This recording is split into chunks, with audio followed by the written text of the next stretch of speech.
நிலா 27.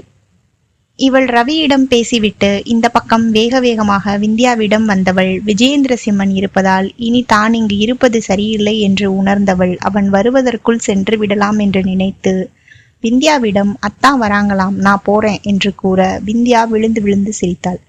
ஏண்டி சிரிக்கிற என்று கேட்க, ஃபிகரை பார்த்த உடனே ஃப்ரெண்டை கட் பண்ணிட்டு போற என்று அவளுக்கு மட்டும் கேட்குமாறு மெல்லிய குரலில் கூறினாலும் அருகில் இருந்த விஜயேந்திர சிம்மனுக்கு அது நன்றாக கேட்டது.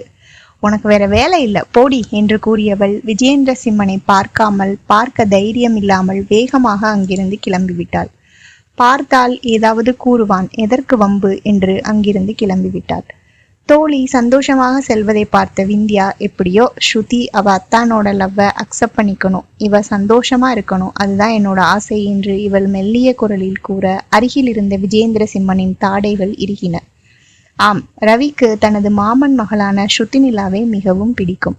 வீட்டில் குமுதாவுக்கும் தனது அண்ணன் மகளை திருமணம் செய்ய வேண்டும் என்ற ஆசை இருந்தது.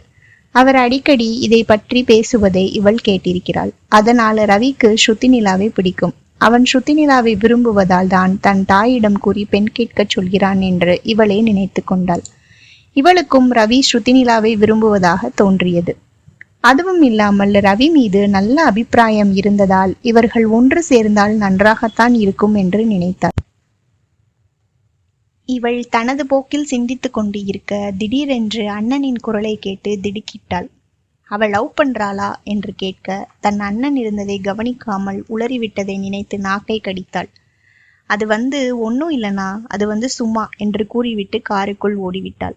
ஏதாவது கூறி மீண்டும் ஸ்ருதிநிலாவிடம் யார் திட்டு வாங்குவது என்ற பயம்தான் அவளுக்கு.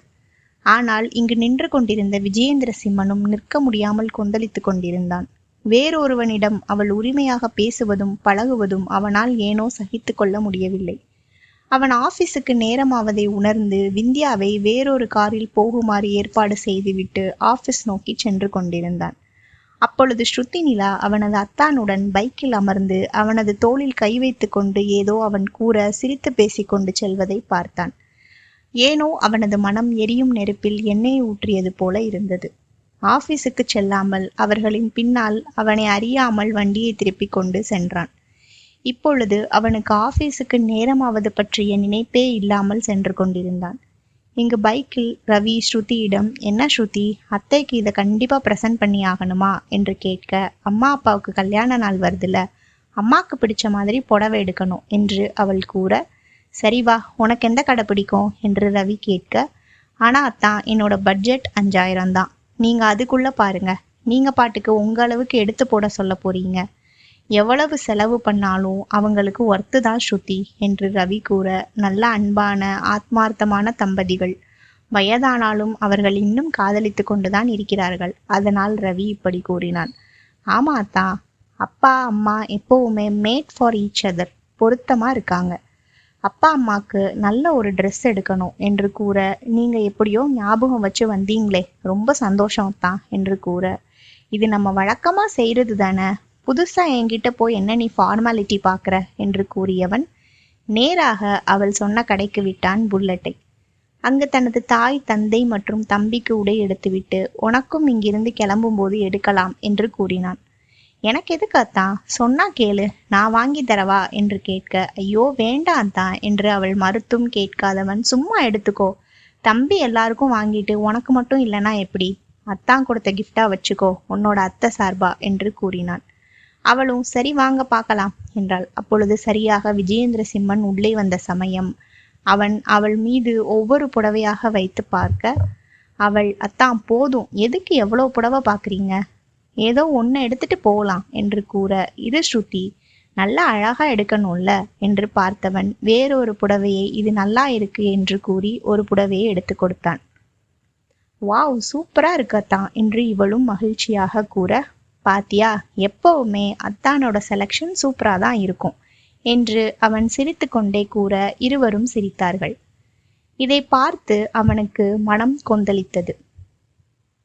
தான் சிறு வயதிலிருந்தே அவள் தன்னை நெருங்குகிறாள் என்று நினைத்ததற்கு மாறாக அவள் வேறொருவனை நெருங்குவது அவனுக்கு சுத்தமாக பிடிக்கவில்லை. வேறொருவன் அவளிடம் உரிமை எடுத்துக்கொள்வதையும் அவளால் சகித்து கொள்ள முடியவில்லை. இவள் அதற்கு அமைதியாக அங்கீகரிப்பது போல் மகிழ்ச்சியாக இருப்பதும் அவனால் ஏற்றுக்கொள்ள முடியவில்லை. அவ்வளவு ஒரு கோபம் வந்தது. கட்டுக்கடங்காமல் ஆத்திரம் வந்தது. அவன் இதற்கு மேல் முடியாது என்று கட்டுக்கடங்கா கோபத்துடன் உள்ளே சென்ற சமயம் ரவிக்கு போன் கால் வர இங்கிருக்கும் சத்தத்தில் ஒன்றும் கேட்காததால் வெளியே விலகிச் சென்றான். இவளிடம் கோபமாகச் சென்றவன் என்னடி பண்ற என்று அவனது கர்ஜனை குரலில் அதிர்ந்து திரும்பினாள். அவனை சத்தியமாக இங்கு அவள் எதிர்பார்க்கவில்லை. அங்கு விஜயேந்திர சிம்மன் கோபத்தின் மறு உருவமாக நின்றிருந்தான்.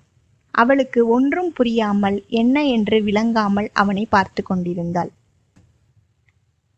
என்ன ஒரு நடிப்பு, ஒண்ணுமே தெரியாத மாதிரியே பாக்குறா பாரு என்று பல்லை கடித்தான்.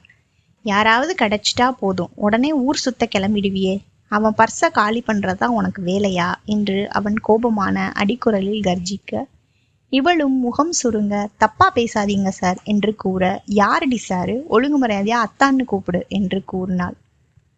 இவள் அதிர்ச்சியாக அவனை பார்த்தாள். அவன் அத்தான் என்று அழைக்க சொல்வதை கேட்டு எத்தனை அதிர்ச்சிதான் இவளும் தாங்குவது. என்கிட்ட மட்டும் முகம் சுருக்கிற, அவன்கிட்ட ஈன்னு இழிச்சிட்டு பேசிட்டு இருக்க என்று மீண்டும் இவன் அடிக்குரலில் உரும, அவள் பயந்து போய் கடைகளில் சுற்றுமுற்றும் பார்த்தாள். யாராவது தங்களை பார்க்கிறார்களா என்று பார்த்தாள். அவள் சுற்றுப்புறம் பார்ப்பதை பார்த்து ரொம்பதான் பயந்தவ என்று எகத்தாளமாக கூறியவன் அவள் தவிப்பை அறிந்து இருக்கும் சூழ்நிலை அறிந்தும் இங்கே அசம்பாவிதம் வேண்டாம் என்று நினைத்து வாவென்று அவள் கையை பிடித்தவுடன் அமைதியாக அவனுடன் சென்று விட்டாள். அவன் இழுத்த இழுப்புக்கு சென்று கொண்டே வேகமாக போன் எடுத்து தன் அத்தானுக்கு போன் செய்து, அத்தான் ஃப்ரெண்டை பார்த்தேன், அவ கூட பேசிட்டு வரேன், நீங்க போங்க என்று கூறினாள். ஏனோ ரவியிடம் விஜயை பற்றி கூற மனம் வரவில்லை. அதுக்குள்ள எங்க போயிட்ட, சரி இந்த திங்ஸ் எல்லாம் எடுத்துடுறேன், வேற ஏதாவது எடுக்கணுமா, இல்லத்தான் நீங்க எடுத்துட்டு போங்க, சரி எல்லாம் எடுத்துக்கிட்டேன், பத்திரமா வா, சரியத்தான் என்று அவள் கூறிக்கொண்டிருக்கும் போதே சட்டென்று அவளது போனை பிடுங்கி கட் செய்தான். அவளை இழுத்து சென்று காரை திறந்து உள்ளே அவளை தள்ளியவன் அவனும் ஏறிக்கொண்டான். காருக்குள் அவனுடன் சென்று கொண்டிருந்தவள் ஏன் இப்படி பண்றீங்க என்று ஆதங்கமா கேட்க, எப்படி பண்றேன் என்று ஒன்றும் நடவாதது போல் அவன் காரை ஓட்டி கொண்டிருக்க அவனது அலட்சியம் இவளுக்கு அழுகையாக வந்தது. யாரையும் பெரிதாக கண்டு கொள்ளாதவள் தான். ஆனால் இவனிடம் மட்டும் ஏன் இந்த தவிப்பு, ஏன் இந்த கலக்கம்? நான் ஒதுங்கிதானே போறேன், திரும்ப திரும்ப வந்து என்னை ஏன் இப்படி பண்றீங்க, நான் உங்க வழிக்கு வர்றதில்லையே என்று அவள் கூற, ஏன் என் வழிக்கு வர்றதில்லை என்று அவன் கேட்க இவளுக்கு ஒன்றுமே புரியவில்லை. உங்களுக்கு என்னதான் பிரச்சனை என்று கேட்க, நீதான் பிரச்சனை என்று அவன் கூறினான்.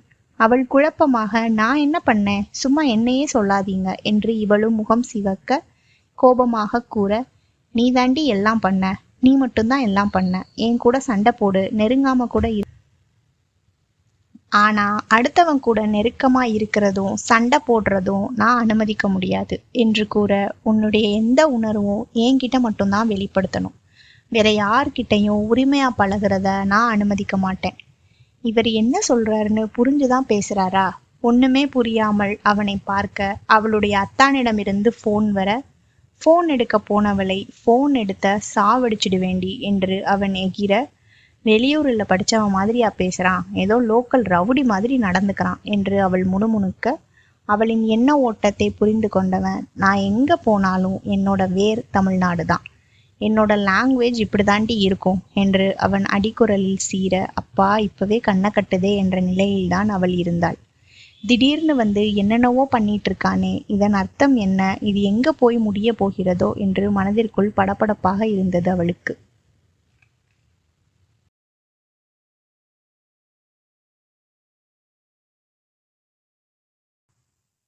இந்த எபிசோட் உங்களுக்கு பிடிச்சிருந்தா லைக் பண்ணுங்க, உங்க கருத்தை கமெண்ட்ல சொல்லுங்க. அடுத்த எபிசோட மிஸ் பண்ணாம இருக்க PS தமிழ் ஆடியோ நாவல் சேனலை சப்ஸ்கிரைப் பண்ணுங்க. அடுத்த எபிசோட்ல சந்திப்போம். நன்றி.